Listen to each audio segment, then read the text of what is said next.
Hi, Lisa Belanger and Maria. I'm Catch of the Day Video News, and I was at Salem Probate Court today, and quite a lot went on, and I've been personally following the Marvin Siegel case for some time. I think today was really unusual, and Lisa, I'd like you to start off, just explain what went on today that was so, can we say bizarre? Yeah, bizarre more than usual. Oh my God. It seems to be that no matter when I step in the courtroom, it's always the main event.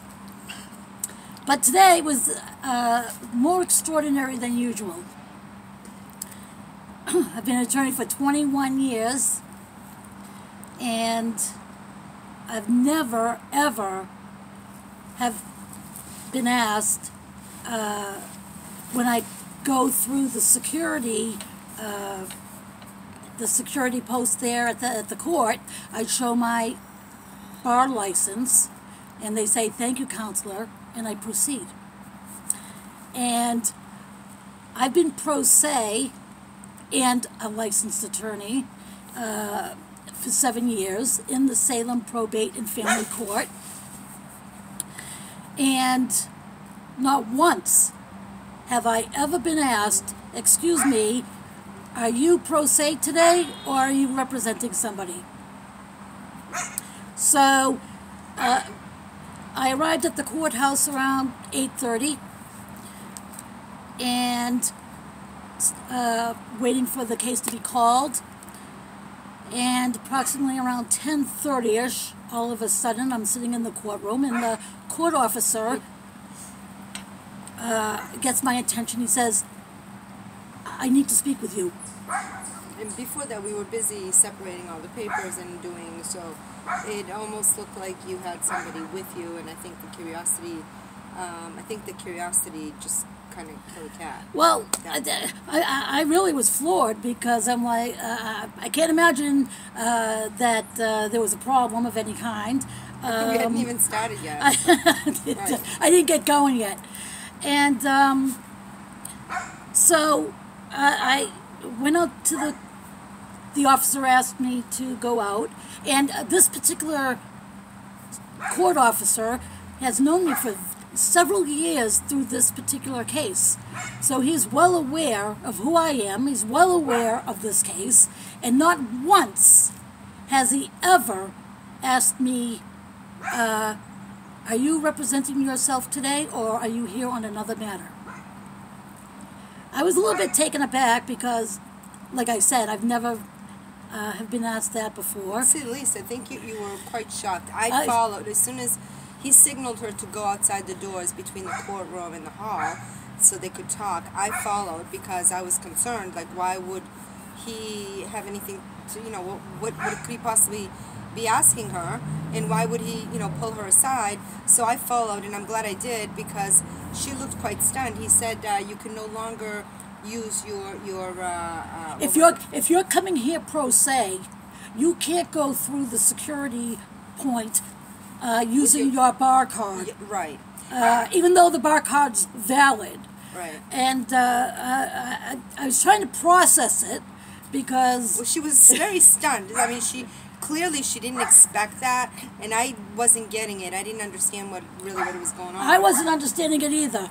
Yeah, so. I'm like, what does that have to do with anything? So, Lisa, why don't you go forward, and then you can make a comment when she's done, okay? So, but just try to remember what she's bringing up so you can highlight those moments. Thank you. Again, I was taken aback, because I'm trying to process, why would he be asking me such a outlandish left field question? And because I was stunned, I did answer. I said, "I'm here pro se," as if he didn't know. But I'm just wondering as to, in all my years, I've never ever seen anybody be asked that. I'm just wondering, it's very curious that you could happen to pick me out of the crowd and say, "Are you pro se, or are you representing somebody today?" So, but again, as I said, I did answer his question. And then I said, "Are you he said, because I wanted to let you know because I didn't want to embarrass you in front of everybody in the courtroom. I said, what does that mean? Are you threatening me? He says, I'm not threatening you. In fact, he said, if I want, I could take you right down there now and make you go through security clearance. To which I proceeded to walk out of the hallway back into the courtroom. And I proceeded to stand in line to speak with the clerk because I'm not one to be bullied. And I wanted that to be reported. Now, I specifically was going to speak to the clerk because I was actually trying to not to make a big deal out of it in terms of having this be part of the court proceeding. I was trying to go to speak to the clerk and just say, I want to report what has happened. So, as I'm proceeding to stand in line, the court officer continued to try and stare me down and intimidate me. Then he goes into this doorway, brings out another security officer, a female officer with very short hair, and he points out at me, and he says, that's the one. So I wait my turn to speak to the clerk, which she says, I can't help you. She said, there's nothing we can do. What you can do is you can tell the judge. So I said, okay. To which he said, he taunted me on the side and said, that's right, go ahead, tell the judge. Go ahead, tell the judge. And I did. Wow. So, because the clerk didn't want to make this a, quiet matter, I was forced into making it a public matter. Right. And therefore, when the court case began, obviously that was, it really required me to address that firsthand. So I was there at that point.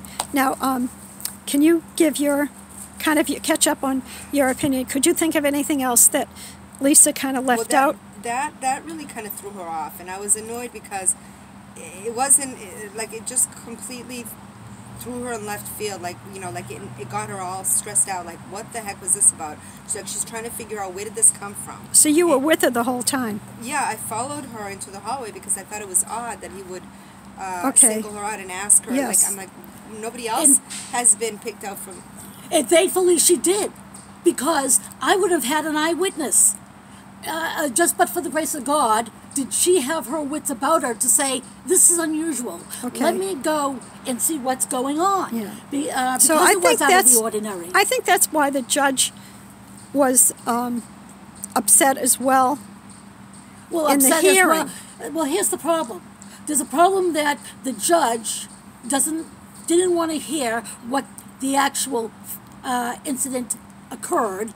She's actually saying that court officer, because he has been in her courtroom for X number of years, that he could not have possibly have done what I said he did. So her comment, I remember, was that she was very sorry that you perceived that to be what happened. And yes. I perceived, which which was even more upsetting. Yeah. Well, because I refused to let her bully her. I mean, that's what it was. I mean, it really was bullying. It to was. mischaracterize it. Yeah. And here's the thing. Tone it down. The judge, didn't want to hear the real facts. Now, did she? Didn't she also mention that you had a witness that I could, and she didn't want to hear it. She didn't allow, any of that. Because I pointed out to her that, Your Honor, you personally did not observe what happened. So you can't characterize it as though this is my perception. I had a witness. She's right here.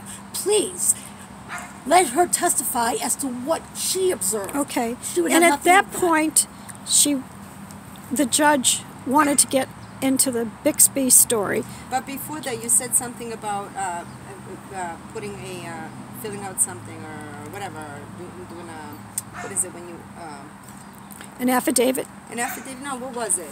About like you wanted to pursue this? Well, I wanted it on the record. Yes. Right. That what happened. Okay. So Don't you think by speaking it into the record, put it on the record? that wasn't well, at that, it was time to let it go once she decided she didn't care about the proper court decorum. Okay. And it's a little bit disturbing that she, instead of trying to figure out what really happened, that she personally vouched for the court officer. Right. Okay. So then the rest of the time was devoted to the actual hearing. So the judge didn't at that point say, well, I agree with the court officer and you should now be put through the scanner. She let that part go, she didn't even address it. Authenticized. She didn't even address. But she authenticized the fact that you legally had a right to go through the scanner, to not go through the scanner. Right. But she tried to divert the topic so that she wouldn't have to. Oh, well, don't you isn't think? that the usual? Hey, look over She there. wouldn't have to address it. Well, so she did try to stick up for her court officer, but at the same time she didn't agree with him and say, because I believe maybe they well, yes, she did. She said he would never do such a thing. No, but what I'm saying is, she didn't say that you had to go through a scanner. Maybe because they don't. Because it doesn't exist. How about that's a complete fabrication? Talk about. Let's just pull something out of our hat. Out of lack of better words. Yeah, I'm trying to be nice. But yeah, then from there they went to the case. But that was totally. But again, here we go with the same underlying thread. Don't confuse me with the facts. It was unfortunate that this happened today. It showed some core issues that are wrong with the court system. Whether the judge inappropriately reacted, to me, was just indicative of how it's like a loose cannon. When you get into court, you never know what kind of thing is going to come up. Now we have another actor. The participant was the court officers who are supposed to be indifferent to the court matter and just keep decorum in the court. Right. Instead, now he infected the court hearing for the day and possibly changed the outcome of the whole hearing. I couldn't imagine why he did it, though. I'm like, I'm like that. I was so perplexed. I'm like, now, why would this possibly happen? Well, he would not randomly. He would have no reason to randomly go and pull you aside. So, but you were too upset to think about it. But me, being on the outside, I wasn't emotionally. Thank God. Right. I figured it was either Mr. Bixby that was behind it or your sister, because of maybe trying to figure out who am I here in the picture, and or to throw you off, to get you over. But it makes sense that it was Mr. Bixby because he's always trying to get you riled up. Just like on, what was the other day? On Donald's surgeries. He was harassing you. Well, my husband is in surgery. He knew that he was having surgery that day. Mr. Bixby? Yes. Mr. Bixby was harassing her to no end with emails, trying to instigate her purposely, knowing that this is a tough day for her because her husband is in surgery. Okay. So he's passive aggressive. Oh, very. Do you think? Oh, absolutely. Yeah. So Lisa, now the rest of the day, you tried to have the hearing. Let's jump ahead, though. Okay. Because it's important. So here we are, and just using your common sense and not knowing at that time that you really had hit the nail on the head when you said they just want to really find out who I am, meaning who you are, meaning did I have an attorney? Well, if you had an attorney, it would affect your sister immensely, and if it was Bixby just trying to rile you up, then that's his another ulterior motive for him, to just get you all worked up. But the thing is, you had all those folders, all those things organized with all the incriminating things that he said, all the indisputable evidence. Yes. His own she would words. not even see it. She wouldn't even. The judge did not even care about the fraud, about the lies. And I was just telling Lisa, from the minute we went into that courtroom, with every single person that went before the judge, everybody had to say, excuse me, she would say, do you swear to tell the truth? Raise your right hand. You swear to tell the truth, whole truth, nothing but the truth. And everybody had to raise their right hand and swear. For what? I wanted to gag every time somebody swore to that, because there was nothing truthful about that courtroom, or any courtroom for that matter, as far as I'm concerned. Okay. So fast forward, and lo and behold, now, I didn't know, after they, once it determined that the case was over. Yeah. Well, you determined that. Well, what happened with Mr. Bixby's complaint at this point, a request? Was there a motion that he wanted addressed? Oh, well, he lied about the key, and you even well, addressed yeah, that. what they were trying to do is they're trying to displace me as trustee, and they're just trying to take over again as usual, displace the instruments that were set out by my father of the will, the trust, and so forth. He's trying so to keep they his can, hands on the money. It's all about the money. Yeah. So, but what happened is, which you found, were able to attest to, is that afterwards, after it was done and Mr. Bixby was walking down, you had relayed. I saw a court officer come up to him and start to tell him that he did something, and I thought that he associated himself as being the court officer who was wrestling, verbally wrestling with you, but I didn't really know who that court officer was, and Bixby sort of was not really wanting to pay attention to him, I don't know who you are. When I turned around and looked, I think he knew he couldn't pay attention to him verbally, but a lot of things run through your mind, so some of this is conjecture. I can't attest who that guy was because you were gone, but you knew he was and a I was court trying officer. to find you. Yes. It was a court officer. It was the only court officer in that room. Who happened to be talking to opposing counsel while walking down. Right. That Okay. in itself is unusual. Is suspicious. Yeah. Okay. So the whole case today was for Mr. Bixby to obtain the keys to your father's home.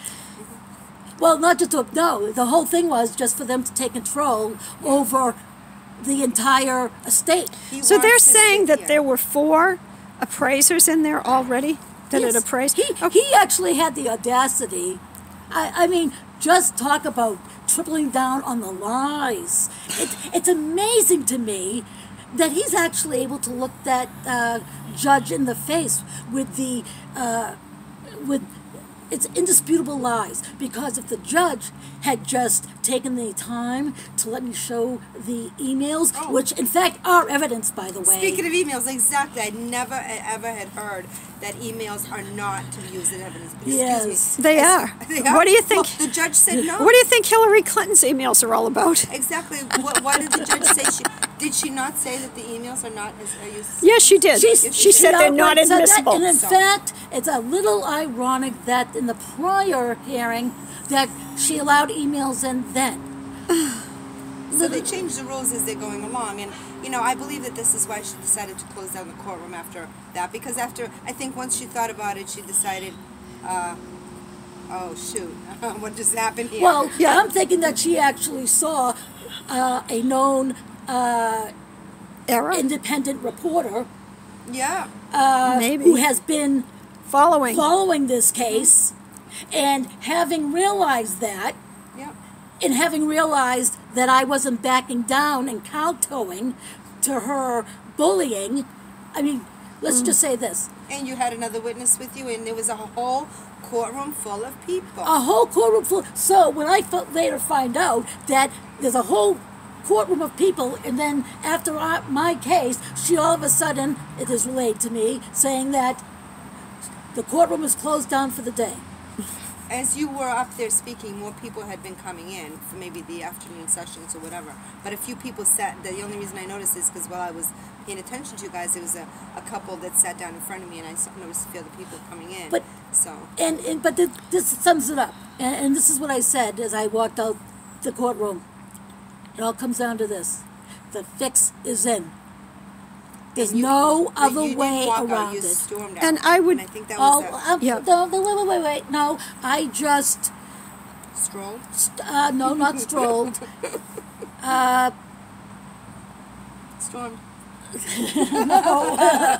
Vacated. She vacated the premises. Being bold. Lisa has Boldly. left the room. No, Lisa has left the building. Yeah. So, well, I want to thank you girls for kind of like going over this fresh. And I'm sure a day from now when all this dust settles, you'll have another comment.